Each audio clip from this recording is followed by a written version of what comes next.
اب حضرت اسماعیل علیہ السلام 7-8 سال کے ہوئے، پھر اللہ کی طرف سے حکم ہوا، ہر سال بھی جاتے تھے اپنے بیٹے کو ملنے کے لیے، گھر والی کو ملنے کے لیے۔ اللہ تبارک و تعالیٰ نے 3 راتوں تک خواب دکھایا کہ آپ اپنے بیٹے کو ذبح کریں۔ ہر روز اٹھتے تھے اونٹ ذبح، ہر روز اٹھتے تھے اونٹ ذبح۔ 3 راتوں تک جب خواب آیا تو انبیاء کرام کا تو خواب بھی وہی ہوتا ہے۔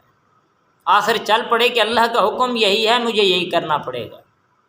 جب وہاں پہ تشریف لے گئے اور وہاں پہ جا کر کے اپنی گھر والی سے کہا اسے تیار کرو اور کسی کے ہاں مہمان ہونا ہے، کسی بڑے کے ہاں مہمان ہونا ہے۔ والدہ نے تیار کیا اور وہاں سے والد صاحب لے کے چل پڑے پہاڑوں کی طرف۔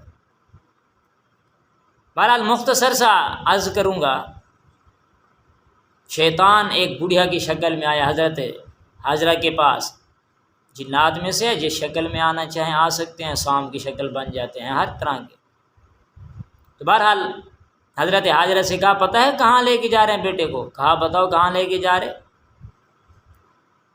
وہ تو بڑے کے ہاں مہمان لے کے بنا کے لے کے جا رہے۔ کہا نہیں، بیٹے کو ذبح کرنے۔ کہا کوئی انسان بیٹے کو بھی ذبح کرتا ہے؟ اولاد تو پیاری ہوتی ہے۔ کہا کیونکہ اللہ کا حکم ہے۔ کہا اچھا اللہ کا حکم ہے تو پھر تو میری بھی جان حاضر ہے، اور اگر میری اولادیں جتنی بھی ہوتی وہ بھی اللہ کے راستے میں حاضر تھی۔ وہاں سے پریشان ہو کر کے وہاں سے اٹھا اور گیا، اور پھر بچے کی شکل کے اندر آیا۔ حضرت اسماعیل علیہ السلام سے کہا پتہ ہے آپ کے والد صاحب کہاں لے کے جا رہے؟ پوچھا کہاں لے کے جا رہے؟ کسی بڑے کے یہاں مہمان لے کے بنا کے۔ کہا نہیں، اللہ کے راستے میں ذبح کرنے کے لیے۔ کہا بیٹا کوئی بیٹے کو ذبح کرتا ہے؟ کہا اللہ کا حکم ہے، اور میں اگر میری بھی 100 جانیں ہوتی تو وہ بھی میں قربان کر دیتا۔ وہاں سے بھی پریشان ہو کر کے نکل گیا۔ پھر ایک بوڑھے کی شکل میں حضرت ابراہیم علیہ السلام کو ورغلانے کے لیے، ان سے بھی کہا بیٹے کو ذبح کرتے ہو؟ کوئی ایسا انسان ہے جو اپنے بچے کو ذبح کرے؟ سمجھ گئے یہ شیطان ہے۔ 7 کنکر اٹھائے مارے، چلا گیا۔ پھر تھوڑا سا آگے چلے، پھر آ گیا ورغلانے کے لیے، پھر 7 کنکر اٹھائے مارے، پھر چلا گیا۔ اور اسی طریقے سے تیسری جگہ بھی آیا، پھر 7 کنکر اٹھائے، پھر وہ دوڑ گیا۔ اللہ نے اس سنت کو بھی حاجیوں کے لیے ضروری قرار دے دیا، جو آدمی حاجی ایسے نہیں کرتا تو اس کا حج بھی پورا نہیں ہوتا۔ تو اللہ کو یہ ادائیں بڑی پسند ہیں۔ بیٹے سے پھر پوچھا بیٹا اللہ کا حکم ہے جیسے آپ کہو۔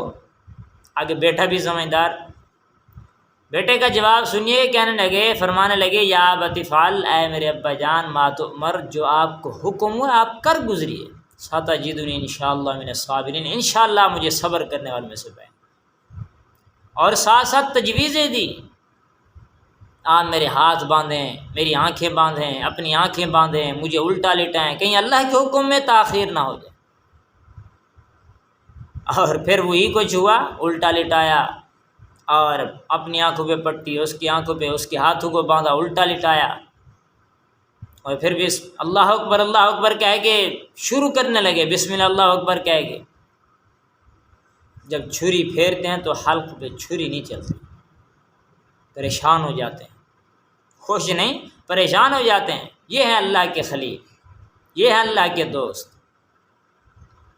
پتھر پہ گھماتے ہیں تیز کرتے ہیں، تیز ہو جاتی ہے، پتھر پہ چلاتے ہیں ٹکڑے ہو جاتا ہے۔ چھری سے پوچھتے ہیں کیا بات ہے پتھر پہ چلتی ہے، اس نرم سے حلق پہ، نازک سے حلق پہ نہیں چلتی؟ تو خطیب حضرات فرماتے ہیں، علماء حضرات فرماتے ہیں کہ اس نے بیان حال سے کہا جو اس کی حالت تھی، جیسے اللہ نے اس کو بلوانا سکھایا، بولنا سکھایا، کہنے لگی میں اللہ کا حکم مانوں یا آپ کا حکم مانوں؟ بہرحال حضرت جبریل کو بھیجا، جلدی سے ایک دمبا لے کر کے آئے اور جنت سے لے کر کے آئے، اور فوراً سے بیٹے کو نکال لیا اور اس کی جگہ اس دمبے کو انہوں نے ذبح کر دیا۔ خوش ہو گئے، اور جیسے ہی آنکھیں کھولیں تو دیکھا بیٹا ساتھ کھڑا ہے اور دمبا ذبح ہوا پڑا ہے۔ تو اللہ نے اس وقت فرمایا قد صدقت الرؤیا انا کذلک نجزی المحسنین، اے میرے نبی آپ نے اپنے خواب کو سچ کر دکھایا۔ اللہ کا جو حکم ہے آنکھیں بند کر کے انسان قبول کرے سچے دل سے۔ آج اللہ نے ہم سے اولاد کی قربانی نہیں مانگی، لیکن جو صاحب استطاعت ہیں قربانی کریں، حضور صلی اللہ علیہ وسلم کے نام پہ بھی قربانی کریں، نفلی ہو جائے۔ باقی جو واجب ہے انسان اپنے گھر والوں کے نام، ضروری نہیں ہے لیکن کر لے۔ اولاد کے اوپر، بڑی جو اولاد ہے اس کے اوپر ضروری نہیں لیکن کر لے۔ تو اللہ سے ہم عمل کی توفیق نصیب فرمائے۔ وآخر دعوانا الحمدللہ۔